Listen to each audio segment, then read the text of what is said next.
শাকিব খান, আমার হাত ছাড়ো। না, আমি তোমার হাত ছাড়বো না। আমি তোমার মুভির নায়িকা হব না বলছি না? আমার মুভিতে তোমার কাজ করতে হবে। আমার হাত ছাড়ো।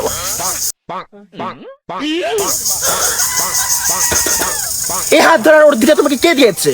আমার হাত ধরতে আমার কারো অধিকার নেওয়া লাগবে? তুমি আমার উপবিশ্বাস, তোমার হাত ধরবো না, আমি কার হাত ধরবো? এই হাত শুধু সালমান খান ধরতে পারবে। এই হাত শুধু সালমান খান ধরতে পারবে। সালমান খান বলিউডের নায়ক, আমি তো ঢলিউডের নায়ক। আমি কেন ধরতে পারবো না তোমার হাত? মুকেশ আম্বানি ধরতে পারবে। মুকেশ আম্বানি তোমার হাত ধরতে পারবে। বিল গেটস ধরতে পারবে। বিল গেটস তোমার হাত ধরতে পারবে। তাহলে আমি তোমার হাত ধরলে সমস্যা কি তোমার? ওদের অনেক টাকা আছে, আমার টাকা নাই দেখে তুমি আজকে আমাকে ছেড়ে চলে যাইতেছো কেন? খোঁজ you are very hot. Meet করার কথা বলে এই করলে তোমার মনে ছিল? আমার মনে তো অনেক কথা ছিল, আমার মনের কথাগুলো কি তুমি শুনতে চাও? তাকিয়ে আছো কেন আমার দিকে? সুন্দর মেয়ে দেখোনি কখনো?